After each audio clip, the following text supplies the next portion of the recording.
Hello everyone, this is प्रभात गुप्ता। आज हम लोग डिस्कस करेंगे magnetic field inside a toroid. Magnetic field inside a toroid. तो सबसे पहले हम लोग ये डिस्कस करेंगे कि टोरॉइड क्या होता है।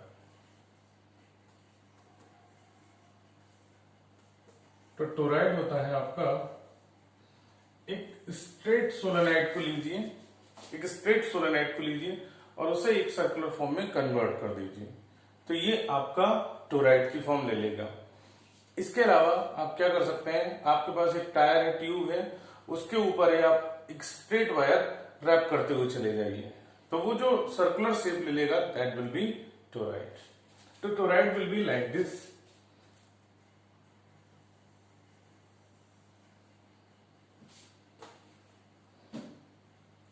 Toroid will be like this.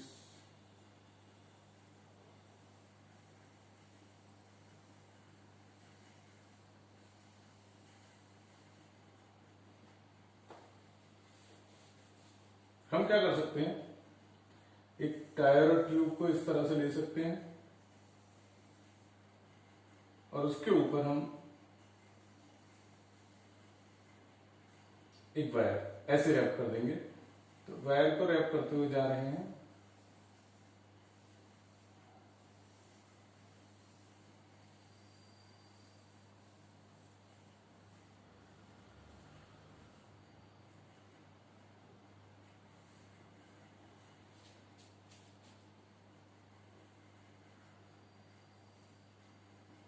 देखिए करंट आई, इसके लिए हम एक डीसी करंट पास कर सकते हैं इसमें। ये हमने बैटरी सोर्स लिया और हमने इसमें करंट आई पास कर दी, और जब ये करंट आई इसमें पास हो जाएगी तो देखिए करंट इसमें ऐसे, देखिए ये टायर है, थोड़ा 3D फिगर है, उसको आपको थोड़ा इमेजिन करना पड़ेगा कि करंट ऐसे जा रही है, ऐसे आ रही है, ऐसे जा रही है, ऐसे आ रही है। तो हमने ये देखा है कि इनसाइड वाले पॉइंट्स पर करंट जाती है और आउटसाइड यानी कि बाहर वाली सरफेस पर टायर के ये ऐसे करंट बाहर निकल रही है। ठीक है, तो अगर हम करंट की डायरेक्शन को देखें तो करंट की डायरेक्शन क्या बन रही है, क्लॉकवाइज। तो क्लॉकवाइज अगर आप करंट लेते हैं तो मैग्नेटिक फील्ड इनसाइड हो जाती है इसी टोरॉइड के अंदर। तो राइट हैंड थंब रूल से हम लोग मैग्नेटिक फील्ड की डायरेक्शन ले लेते हैं। अगर यही करंट की डायरेक्शन अपोजिट हो जाए तो यही चीज, यही जो मैग्नेटिक फील्ड होगी वही जो होगी that will be outside the solenoid. तो यहां पर इस केस में हमारे पास जो मैग्नेटिक फील्ड की डायरेक्शन है that is inside, field is inside.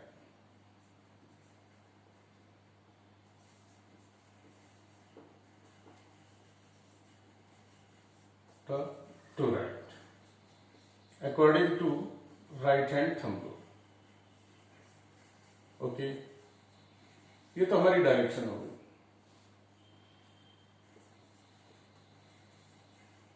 Hand thumb,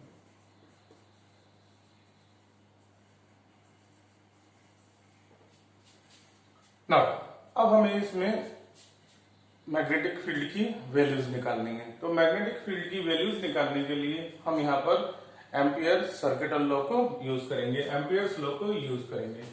तो देखिए अभी हमने बताया था कि टोरॉइड के इनर सरफेस से करंट अंदर जाती है और आउटर सरफेस से, जो बाहर वाली सरफेस से, उससे करंट बाहर की तरफ निकलती है। तो हम इस टोरॉइड को दो पार्ट में डिवाइड कर सकते हैं, जिसमें कि एक पार्ट से हम ये कह सकते हैं कि करंट जो है अंदर जा रही है। तो करंट अंदर जा रही है तो उन पॉइंट्स को हम इस तरीके से शो कर सकते हैं, क्रॉस सर्किल बनाकर क्रॉस क्रॉस दिखा सकते हैं।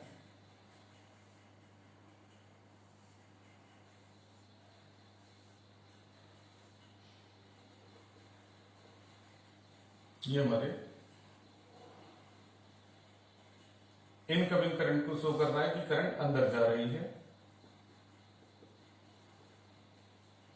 देखिए आप इमेजिन कर सकते हैं कि करंट इस टायर में ऐसे अंदर जा रही है, फिर ऐसे करके बाहर आउटर सरफेस से आ रही है। तो ये तो इनर सरफेस हो गई।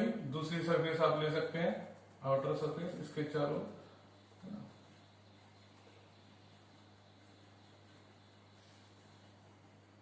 आउटर सरफेस पर करंट आउटगोइंग होगी।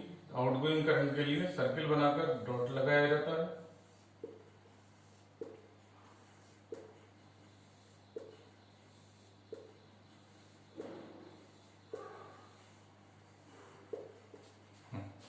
तो ये आउटगोइंग करंट हो गई। अब देखिए हमारे पास ये सेंटर हो गया टोरॉइड का। अब हमारे पास कई सारे पॉइंट्स हैं। एक पॉइंट है आपका P1 जो कि क्या है, इनसाइड है। एक मतलब इंटीरियर टू द टोरॉइड। ठीक, इस पॉइंट को अगर हम बात करें कि अगर हम बोलते हैं P1 पॉइंट, तो इसके लिए हम क्लोज्ड एम्पीरियन लूप जो लेंगे वो इनसाइड ही होगा। दिस पॉइंट इज P1, तो यहां पर होगा। और एक पॉइंट अगर हम P2 जो कि हम बोल रहे हैं इनसाइड है, टोरॉइड के अंदर इनसाइड, तो हमारी जो एम्पीरियन लूप होगा वो इनसाइड, मतलब हमारा ये टोरॉइड का जो हम बोल रहे हैं कि अगर हम टोरॉइड की दो रेडियस माने, एक इनसाइड सरफेस के लिए, एक जो बाहर की तरफ आ रही है, ठीक है, दोनों के बीच में। अच्छा, ये हो गई बेटा magnetic field inside the toroid. तो ये सेकंड पॉइंट हो गया हमारा P2 जहां पर हम मैग्नेटिक फील्ड निकालेंगे। कहां पर, इनसाइड। ओके, इसके अलावा हम लोग आउटसाइड भी मैग्नेटिक फील्ड को निकालेंगे। तो आउटसाइड मैग्नेटिक फील्ड हो गई P3। आउटसाइड मैग्नेटिक फील्ड हो गई P3। तो फर्स्ट पॉइंट हम कंसीडर कर सकते हैं inside the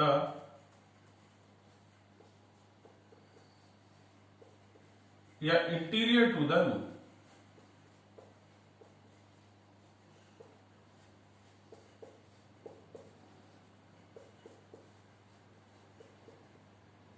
interior to the toroid P1। P1 के लिए हम कंसीडर कर रहे हैं, consider an empyrean loop. Ampere scientist का नेम था तो हम इसे कैपिटल से भी दिखाएंगे, Amperian loop.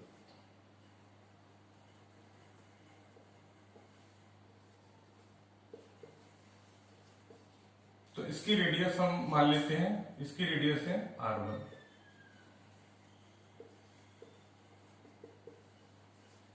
Having radius R1 and turns in the toroid are capital। Okay, तो अगर हम अप्लाई करें एम्पियर्स लॉ को, नाउ अप्लाई कर सकते हैं क्योंकि आपके पास क्लोज एम्पीरियन लूप आ गया है। Apply ampere's law.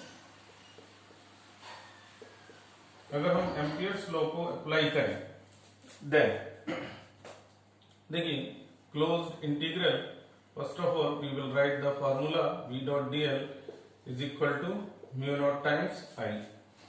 नाउ अब हमारी बात रहेगी कि मैग्नेटिक फील्ड और लेंथ वेक्टर दोनों के बीच में एंगल कितना है। तो देखिए यहां पर हम ये बोलेंगे कि मैग्नेटिक फील्ड और डीएल वेक्टर के बीच में, तो देखिए ये एम्पीरियन लूप है। एम्पीरियन लूप पर ही हम कोई डीएल वेक्टर कंसीडर करते हैं और मैग्नेटिक फील्ड चूंकि इसके अंदर है, मैग्नेटिक फील्ड चूंकि इसके अंदर है, तो अगर हम बात करें इस डीएल एलिमेंट पर टेंजेंट की, तो मैग्नेटिक फील्ड भी अंदर और डीएल वेक्टर भी अंदर होगा। लाइक दिस, मान लीजिए हमारा R1 रेडियस का एम्पीरियन लूप हमने कंसीडर किया था। इसी पर अगर हम एक डीएल पॉइंट की बात करें, डीएल एलिमेंट की बात करें, तो हमने ये कहा था कि इस पर एक टेंजेंट ड्रॉ करेंगे, ठीक है। This will be the direction of DL vector and magnetic field अभी हमने निकाली थी इनसाइड द सोलेनॉइड। तो मैग्नेटिक फील्ड भी इनसाइड आ रही है और डीएल वेक्टर भी इनसाइड जा रहा है, तो हम यहां पर बोल सकते हैं एंगल होगा 0। सो बी कॉन्स्टेंटली फॉर इस एरिया में, मतलब इस पॉइंट पर हम मैग्नेटिक फील्ड को कौन सा ले सकते हैं, तो मैग्नेटिक फील्ड इंटीग्रेशन से बाहर आ जाएगी। सो dl cos 0 आपका 1 होता है, म्यू नॉट टाइम्स I। अब according to the ampere's law, the line integral of magnetic field, the line integral of magnetic field through a closed amperial loop is mu naught times the current enclosing by the amperial loop और close path. तो इनसे interior to the loop यहां पर कोई भी current नहीं है। तो अगर हम मैग्नेटिक फील्ड को कैलकुलेट करें तो राइट हैंड साइड हमारी 0 आती है।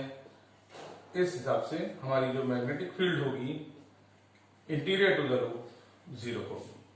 तो उसका लॉजिक हम ये दे सकते हैं, since there is no current interior to right और loop, that's why there is 0 magnetic field. तो ये हमारा फर्स्ट पॉइंट आ गया। तो अगर हम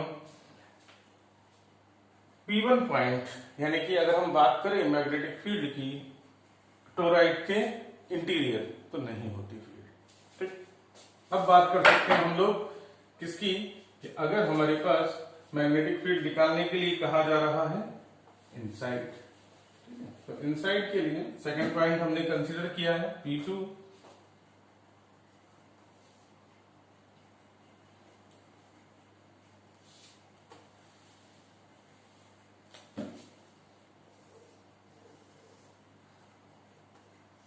second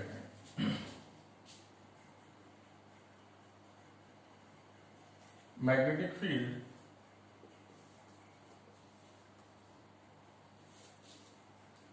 inside the toroid at point P2। P2 point पर मैग्नेटिक फील्ड की बात आ जाती है। तो अब हमें एक ऐसा एम्पीरियल लूप लेना पड़ेगा जिसकी रेडियस इतनी हो कि वो P2 पॉइंट को अपने अंदर कवर कर ले। तो मान लीजिए ये रेडियस है आपकी R2, ये रेडियस है R2। तो एम्पीरियल लूप ऐसा हो गया जिसकी रेडियस है R2। The radius of Amperian loop, ये हम लिख देते हैं यहां पर, ताकि जब हम इसको बार बार पढ़ें तो हमें इज R2। ओके, ये हमने कंसीडर कर लिए हैं, हम इसे लिख सकते हैं SAYC। चलिए, एम्पीरियल लूप हमने कंसीडर कर लिया R2 रेडियस का। अब हम अगेन अप्लाई करेंगे ampere's law. Ampere's law, closed integral B dot dl vector is equal to mu naught times I। Okay, कितने टर्म्स है यहां पर, हमने पहले ही कंसीडर कर लिया था, कितने थे, n नंबर ऑफ टर्म्स थे। तो करंट कितनी होगी, mu naught times Ni, current will be n times. Okay, now अब हम मैग्नेटिक फील्ड और dl की बात कर सकते हैं। तो मैग्नेटिक फील्ड तो टोराइड के इनसाइड थी, dl की बात करें तो dl भी इनसाइड जाएगा, जैसे हमने फर्स्ट केस के लिए किया था। ठीक, तो दोनों के बीच में एंगल हो गया 0। तो यहां पर अगर हम मैग्नेटिक फील्ड को कांस्टेंट लेते हैं तो dl cos 0 ये हमारा बचेगा। तो अगर हम इसे इंटीग्रेट करें तो dl का मतलब हो गया हमारी कौन सी रेडियस, जो कि फर्स्ट वाली इंटीरियर रेडियस टोराइड की उससे ज्यादा है और आउटसाइड रेडियस से कम है, तभी हम इनसाइड मैग्नेटिक फील्ड की बात कर सकते हैं। तो ये हो गया 1 आपका, इसको लिखने की जरूरत नहीं है, म्यू नॉट Ni। अगर हम इसे इंटीग्रेट करेंगे तो it will give the circumference. Okay, circumference, इसकी बात की जा सकती है म्यू नॉट Ni। क्योंकि इसकी रेडियस R2 है तो सर्कमफ्रेंस 2 पाई R2 होगी mu naught N I. So B is equals to mu naught N I upon 2πr2। इसको थोड़ा और सिंप्लीफाई करें तो B is equals to mu naught N over this is N 2πr2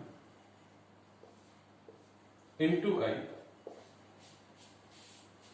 ये जो loop है इसमें जो हमने एम्पीरियन लूप की बात कर रहे हैं, इसकी रेडियस है r2, तो सर्कमफ्रेंस 2πr2 हो रही है। तो अगर हम number of turns per unit length की बात करें तो टोटल टर्न्स n है और जो लूप है उसकी सर्कमफ्रेंस यानी कि उसकी लेंथ जो है 2πr2 है। तो हम इसे जैसे हमने सोलेनोइड के केस में लिखा था small n number of turns per unit length, तो हम ये मैग्नेटिक फील्ड कैलकुलेट कर सकते हैं। और ये फार्मूला बिल्कुल सोलेनोइड की तरह आता है। नाउ अब हम ये बता सकते हैं कि n क्या है। वहां पर जो n था हमारा, सोलेनोइड की तो लेंथ होती है l, number of turns n, तो capital N upon small n number of turns per unit length. ठीक है, यहां पर जो होता है लेंथ है इसकी 2πr2, टोटल टर्न्स है n, तो ये 2πr2। ओके, जब हम न्यूमेरिकल्स निकालते हैं तो न्यूमेरिकल्स निकालते समय ये हमें r2 ना देते, या तो हमें r2 दे रखी होती है तो हम डायरेक्ट लगा सकते हैं एक रेडियस अगर हमें दे रखी है। इसके अलावा हमें एवरेज रेडियस दे रखी होती है, क्योंकि हमारे पास हमने बोला कि हम एक टायर पर एक स्ट्रेट वायर को रैप करेंगे तो एक तो बेटा इंटीरियर जाएगा और एक आउटसाइड सर्फेस पे जाएगा, तो दो रेडियस होती हैं, तो एवरेज रेडियस भी गिवन हो सकती है। तो अगर एवरेज रेडियस नहीं दे रखी है, r1 r2 दे रखी है, तो एवरेज निकाल लीजिए। ठीक है, तो आप ये टर्न्स पर यूनिट लेंथ निकाल सकते हैं। तो फार्मूला सेम रहता है जैसे कि हमने सोलेनोइड में निकाला था। अब हम बात कर सकते हैं magnetic field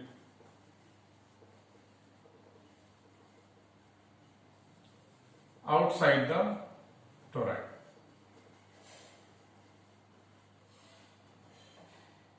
At a point हमने बाहर ले लिया, टोरॉइड के बिल्कुल बाहर।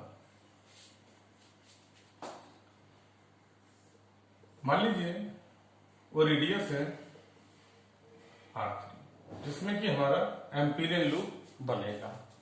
Consider an Amperian loop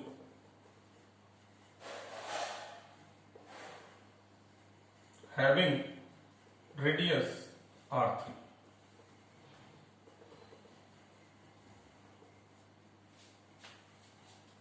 now apply Ampere's law.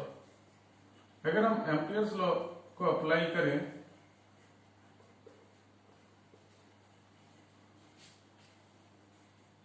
तो closed integral v dot dl vector is equal to mu naught I.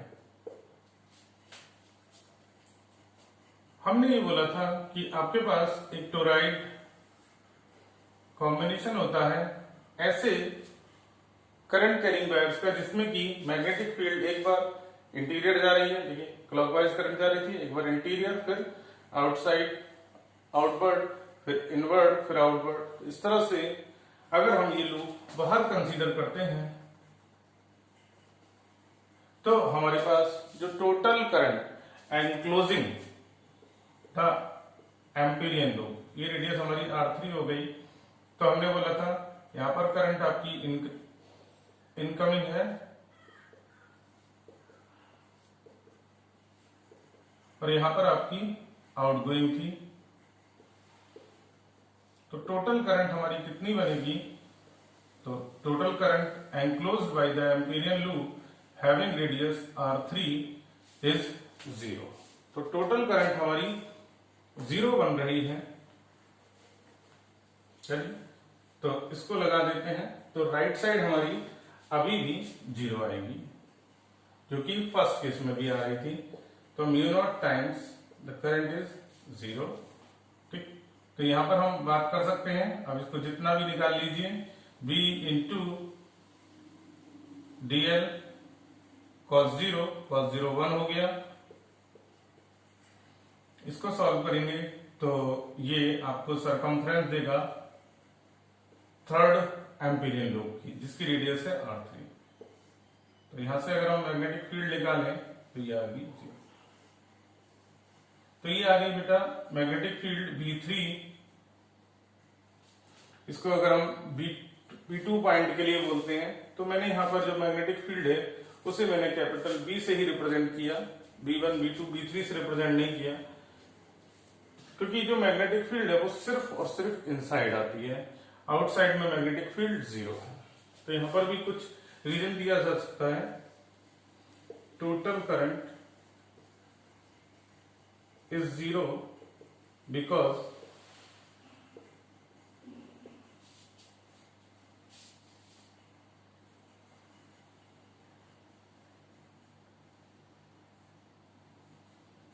the current which is going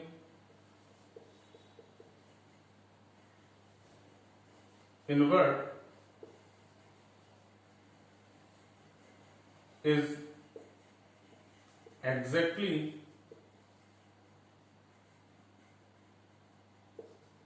equal to outward for each term।